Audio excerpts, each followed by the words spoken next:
shepherd, you're kind of in charge there. And Moses, in that moment, he was aware that there was something bigger than him in that situation, because he had changed from just seeing to from looking to wanting to see.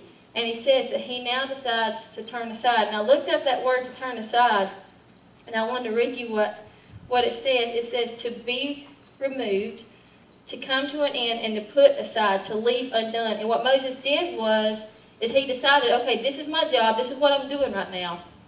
And purposefully, he made this a decision to turn away from it, knowing what his job was to take care of the sheep. But he made a decision to turn to the side and to leave that thing and to go to where the bush was. And it says, and after that, in verse 4, it says, when the Lord saw that he had turned aside, then he called out unto him in the midst of the bush. And all of this stuff, and all of those verses, this is what it said to me. And I'm not trying to have a long message or anything like that. I just wanted to bring to you what God was bringing to me was this. In this place and in this room, maybe it's here, maybe it's at your home, maybe it's at your school, maybe it's anywhere it is, God's present. Can we agree that God can be present, and He is present everywhere? Yes. But we can all make a decision, just like Dwayne was talking about a while ago, that when we come in here to worship, there's just something that's it's just kind of a little bit off. There's just something that doesn't seem just right. And partly of what I think it is that we know God's here. We looked and saw that He was here. We're aware. But are we deciding to see Him? Are we deciding to see who He is? To go and check Him out?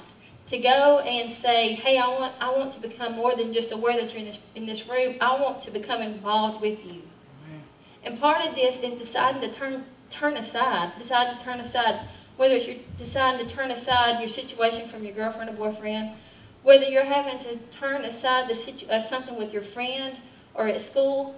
Maybe as something that I hit on last time was, when you come in this room, people expect for you to act a certain way, right? If you're goofy, people expect you to act goofy. If you're real quiet, people expect you to act real quiet. If you normally do the spiritual thing, which I'm not saying it's wrong, but I'm saying if you normally at least appear like you're in worship or whatever, that's what you're known for, to do that. But what I'm saying is all that stuff can be to the side.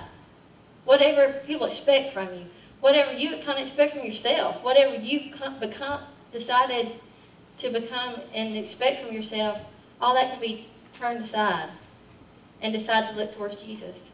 And in that, did God reveal Himself before Moses turned aside and decided to look or decided to see Him? No. God revealed Himself, and God said who He was after Moses turned aside. And I'd like to say that probably in this place and in every other place in your life, if God has spoke to you, it's because you decided to turn aside and look at Him and check Him out. And if He hasn't, if you come in here in this place and it just seems like it's just kind of okay tonight, or if you think, God just didn't show up. Or maybe you think you're in a situation at home or at school where you really want God to show up, or you think He should show up, and for some reason He just doesn't come through for you. God always puts His hand out first. God came in the bush. Okay, He makes the first move. He came as the bush. But then He let Moses make a choice whether or not he wanted to sit back and just notice the bush and notice that it was there, or he wanted to turn aside from what he was doing and come and see. And in verse 4 it says He called him out, and when He called Moses out, He says, and He said, Moses. He didn't say, hey, lone person out there in the field, or hey, you shepherd, or He didn't say, hey, one of my sons, or He didn't say any of this thing like that. Sometimes when I'm at home and I'm trying to call one of the kids' names, say I'm trying to say Wesley's name, and I say Bryson, whatever your name is, and it's not that, it's Wesley. Well, God didn't mess up. He called his name out. He said, Moses. And He called him by name. And what God does is He has something specific and special for you. And He doesn't say, hey, children of mine. And He doesn't say, hey, you guys over there at Gilliamville. He says, hey, Kaylee. Or He says, hey, John. Or He says, and he says your name because he wants to speak specifically to you. And so if you feel like you've been in a place where God hadn't spoken, maybe you hadn't turned to the side. And I was thinking about this in the shower this morning, and I thought, you know, so many times, and we hadn't even talked about, we're not going to talk about what God wanted to say.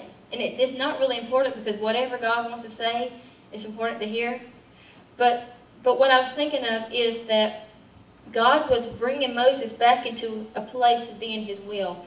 And don't raise your hand or anything like that, but how many of you have had a situation, and I know I have, and I kind of shared a little bit with you last time, is that had a situation where you thought, God, I've messed up bad this time. I mean, this time is big. Whether you had sex outside of marriage, or whether you tried drugs, or whether you've been drinking, maybe you told a big lie that really hurt somebody else, maybe you did something like that, and you think, this time is a big one. This time I've messed up. And in my life I've done that, and I've thought, God, this time I've really messed up. And you know what? Moses really messed up big. I mean, he killed a person. And I don't know all you guys in here, but I think I'm safe to say that none of you have killed anybody. You might have wanted to. I kind of had it in my mind before, but I haven't ever done it. But Moses killed a guy. He really killed a guy. And I'd say, you know what? He messed up big. He messed up real big. But God was bringing him back into a place. And in those places, it took 40 years from the time that Moses ran away from the place that he was and his big, oh no, I really messed up big time, to the place that God was getting him back on track. But have you ever heard somebody say, you know, you're not in the perfect will of God anymore because you've had sin? You know, we're born, we had this perfect will of God, this perfect thing that God wants us to do, and then we sin and we're out of the perfect will of God, right? We're out of his perfect, and that's what we always say. But what is God later on, what does he call Moses to do? He calls him to go back to Egypt and to bring the people out. And God is allowing Moses to go back into that will that he had for him in the first place.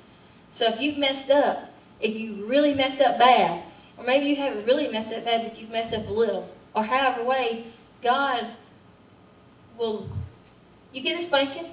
You get some time that you get kind of away from God with some of that. God has to regrow